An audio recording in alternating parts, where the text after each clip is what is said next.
bienvenue au Café du Coin. Une nouvelle semaine commence, ce qui veut dire un nouveau shitcoin de la semaine. Oui, comment gagner de la crypto facilement, gratuitement et rapidement. Commentez à qui appartient cette courbe. Voilà, tout simplement. On va s'arrêter là. Commentez et vous gagnerez jeudi soir peut-être un bac de cette crypto. Très simple. Allez, on continue, on enchaîne. Aujourd'hui, on va parler de deux choses qui sont très majeures. Bon, écoutez, pour nous, elles le sont, donc on va en parler. Il y a, dans un premier temps, une antique baleine, apparemment, de Dogecoin qui s'est réveillée. Alors, c'est assez bizarre. On va en parler parce que il y a beaucoup de bruit sur les mêmes coins dans la crypto-monnaie et dans la cryptosphère, on va dire. Les gens qui ne sont absolument pas contents que le PP Coin explose. Bon, il a implosé de l'intérieur, là, récemment, mais... Il y a le PP Coin, le Dogecoin, une baleine se réveille et fait des mouvements assez suspects. Bon, écoutez, on va en parler dans quelques instants. Et ensuite, on va enchaîner avec Binance. Binance qui serait... Je vais pas en dire plus. On va parler de Binance. Il respecte pas les règles. Ah, Binance n'a pas respecté certaines règles. Voilà. Il se passe quelque chose sur Binance et il va falloir faire attention peut-être à certains points. Bon, on va commencer directement par le Dogecoin, David. Apparemment, une baleine. Un mois après la création du Dogecoin, le type s'était dit tiens, je vais en acheter pour plusieurs millions. Et là, son portefeuille vient de bouger. C'est ça, 1 500 000 Dogecoin. Moi, tout de suite, quand j'ai vu la news, en fait, j'ai envie de vous poser la question, la team. À savoir, est-ce qu'il s'est réveillé après un coma? Est-ce qu'il a besoin d'argent? Parce que quand le Dogecoin était à 70 centimes, ça faisait pile 1 million pour lui, tu vois.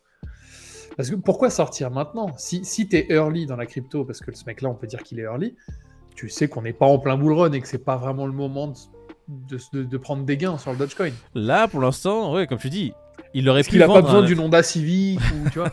Alors, est-ce qu'on est au... Alors, il avait un portefeuille de 1,5 million Dogecoin. Ouais, il en a fait bouger à peu près 540 000. Bon, est-ce qu'il les a vendus, ces 540 000? Est-ce qu'on a cette information? Bah ouais, on le sait pas. Ils ont bougé. Moi, je pense qu'il a hold. Hein. Enfin, je pense, j'en sais rien, mais à sa place, oui, j'aurais hold. Je sais pas, je pense pas que ce soit le moment de bouger en fait ce wallet là. Alors après peut-être qu'il a des informations puisque ça fait très longtemps qu'il est dans la crypto, peut-être qu'il a des informations sur l'avenir des cryptos là, peut-être que les cryptos vont subir un sale quart d'heure cette semaine. On a déjà une énième banque américaine qui malheureusement a fait faillite. Est-ce qu'il y en a une autre qui va arriver? Est-ce qu'il y a un problème sur le système principal qui va affecter le domaine des crypto-monnaies? Je sais pas. En tout cas, là il a bouger pour une valeur de 120 000 $, ce qui est pas énorme hein, au final. 1,5 million, ça représente 120 000 aujourd'hui. Non, voilà, c'est 1,5 million, excuse-moi, c'est 43 000 $ s'ils vendaient ces 500 000 Dogecoin. Ce qui est pas énorme. C'est le prix d'une Honda Civic neuve, c'est pour ça que je fais le lien, tu vois. Je crois qu'il voulait faire comme le créateur, il s'est dit tiens, je vais acheter la même voiture que lui avec les Dogecoin. Waouh. Pour en revenir un peu aux meme coins, prenez le temps de répondre en commentaire. Est-ce que les meme coins, c'est le cancer de la crypto-monnaie? Est-ce que ces choses-là vous débectent? Est-ce que c'est un frein pour vous à l'adoption des crypto-monnaies en général ou au contraire, est-ce que c'est quelque chose qui peut être marrant? Au final, s'ils existent, c'est pas si grave que ça. Et puis, ça ramène une bouchée d'air frais et beaucoup d'argent qui partent en fumée. On peut répondre peut-être nous. Qu'est-ce que t'en penses, toi, David? C'est ce que j'allais dire. C'est intéressant comme question. Je sais pas pourquoi je viens de penser au rap. Tu vois, il y en a qui disent tel truc, c'est pas du vrai rap. Ouais. Tu vois. Et en fait, tu te dis ouais, mais ça, c'est pas de la crypto. Le Dogecoin, il a une utilité. Pas forcément dans la blockchain, mais il a permis à... déjà, c'est un proof of work. Ouais. Par rapport à d'autres, c'est un plus. Surtout... Écoute, la semaine dernière, ouais, c'était ça. La semaine dernière, j'en ai parlé à quelqu'un qui m'a dit je ne connais que Bitcoin et Dogecoin. Ouais, il ne connaît que... Tu vois ce que je veux dire? T'imagines, il connaît même pas Ethereum, ça veut dire. C'est fou ça. Voilà, et je lui dis non, mais Ethereum quand même. Il dit non, je sais pas ce que c'est Ethereum. Elon Musk, on n'en a jamais parlé. Voilà. Et en fait, en gros, c'est quelqu'un qui connaît Elon Musk et qui, par conséquent, connaît Dogecoin. Donc, en fait, si tu veux, le Doge, il a le mérite d'avoir ouvert une porte à plein de gens. Est-ce que ces gens-là s'y sont mis grâce au Dogecoin? Je sais pas. Mais il y a le Doge, il y a le Shiba, il y a plein d'autres choses. Mais tu sais, j'ai envie de te dire, c'est quoi un meme coin? C'est quoi un shitcoin? Il y en a plein qui disent que, à part le Bitcoin, tout est un shitcoin, tu vois. Personnellement, les meme coins ne me dérangent pas. Peut-être parce que j'ai les connaissances et j'ai ma place actuellement, là, aujourd'hui, dans ce domaine-là qui est celle que j'ai, en fait. Je pourrais pas l'expliquer, mais... Numéro 1, t'es le numéro 1.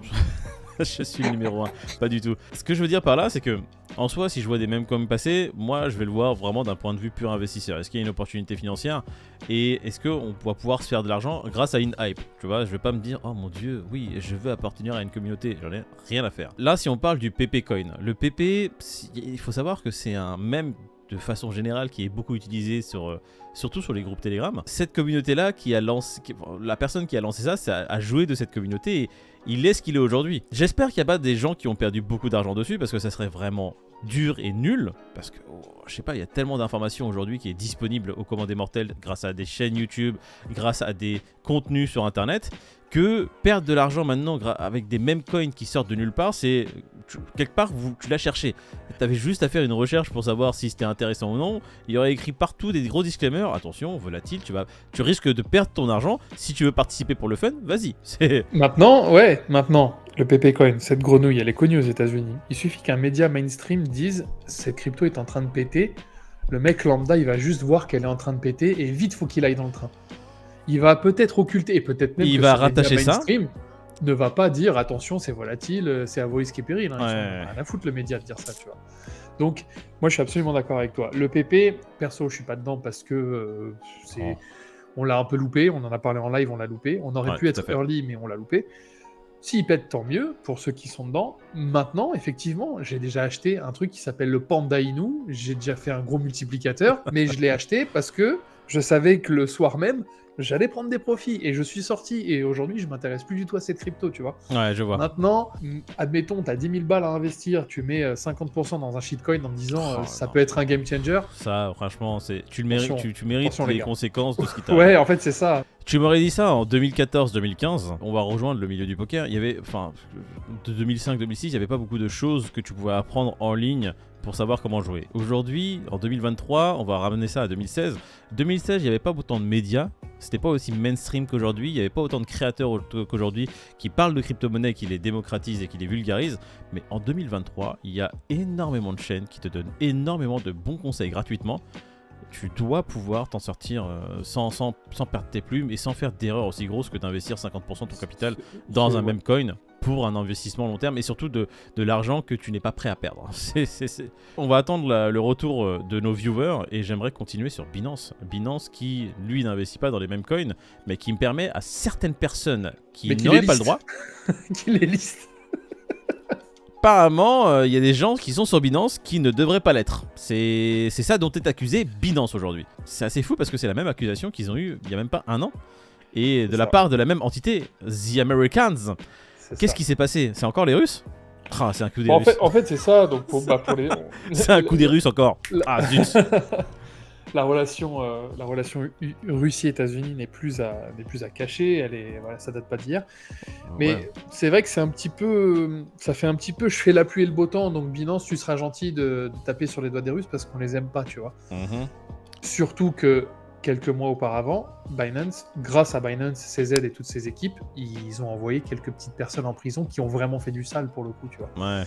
Donc CZ, je pense qu'il a un souci de neutralité. Et en fait, il s'occupe pas vraiment de tout ce qui est géopolitique, tu vois. C'est le DOJ qui accuse clairement Binance parce que apparemment il aurait eu dire que des agents russes se sont servis de Binance pour contourner les sanctions financières qui impactent la Russie. Est-ce que ces allégations sont fondées? Si elles sont fondées, est-ce que c'est vraiment une volonté? Alors en fait, c'est là que tout revient, pour moi, la base de la chose. Est-ce que c'est une volonté de Binance que de laisser ces gens-là sur la plateforme et, on va dire, contourner les sanctions financières auxquelles ils font face? Ou, comme pour la Chine en fait, certains ressortissants chinois qui n'avaient pas le droit d'être sur l'exchange Binance ont réussi à s'inscrire sur Binance et faire des trades parce qu'ils avaient réussi à contourner le KYC et contourner les règles qu'avait imposé Binance. En gros, tu dirais que Binance a été un peu trop laxiste en termes de sécurité. Alors, parce qu'en vrai, si tu veux bypass un KYC, on va pas vous dire comment faire, hein, les amis, mais tu peux quoi. Enfin, Binance, qu'est-ce que tu veux qu'il fasse? Le mec, il te ramène une pièce d'identité d'un autre pays. Enfin voilà quoi. C'est ça. Mais en tout cas, ce qu'il faut dire, c'est que Binance, apparemment, enfin, ce qu'on voit de toute façon, et ce qu'on lit, et ce qu'on voit de toute façon dans les mises à jour qu'ils font, ils mettent en place les sécurités nécessaires pour éviter ce genre de cas. Maintenant, il faut savoir que c'est mathématique, il y aura toujours des gens qui réussiront à bypass certaines sécurités, il y aura toujours des gens qui vont passer entre les mailles du filet, parce que tu n'auras jamais un mur devant toi, tu auras toujours un filet avec des petites ouvertures ici et là, Et si t'arrives à t'y faufiler, bah j'ai envie de te dire tant mieux pour toi, peut-être C'est pas, ça. mais Oui, c'est pas ça forcément de la péril, quoi. fausse de la plateforme. Mais si la plateforme derrière prend les sanctions nécessaires, là je suis pas d'accord pour que la plateforme soit vraiment sanctionnée si elle n'avait pas la volonté de nuire en premier lieu. Bah, moi, je pense que c'est ça. Moi, je pense juste que. Non, mais moi, je pense juste que Binance, ils ont été dépassés par le truc. Et si jamais ils retrouvent la personne, admettons, et si jamais ils retrouvent les gens qui ont falsifié le KYC ou qui ont contourné, ils les banniront comme.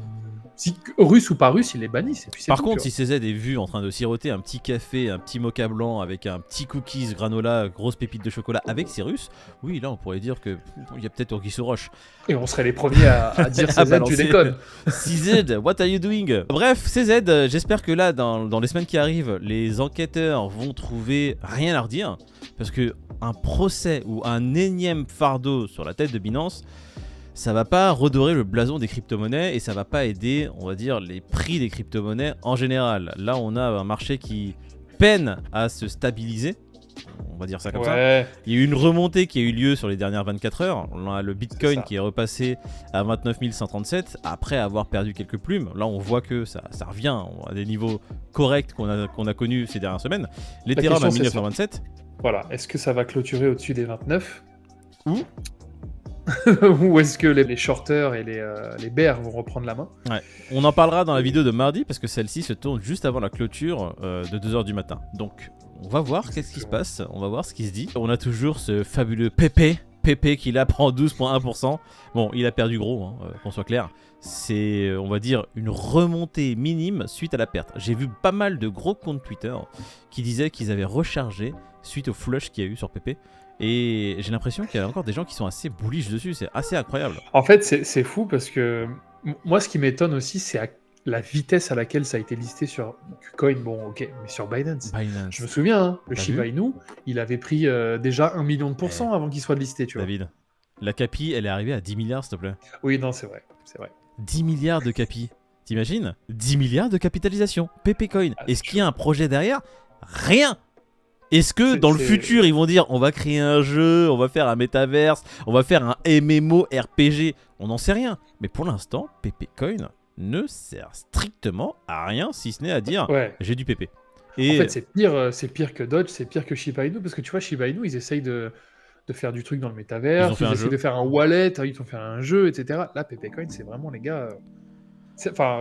Bon, c'est surprenant. Ils sont 40. Messieurs, dames, les amis qui aident dans le Pepecoin, accrochez-vous, hein, parce que là, les amis, ça peut aller là, comme en bas. C'est ça, ils sont 44e. Ils sont devant le shitcoin de la semaine.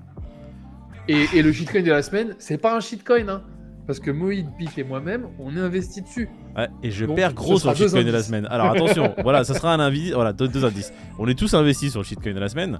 Et moi, je perds énormément d'argent sur ce shitcoin. Franchement, je suis rentré de toute façon en fin 2021, début 2022.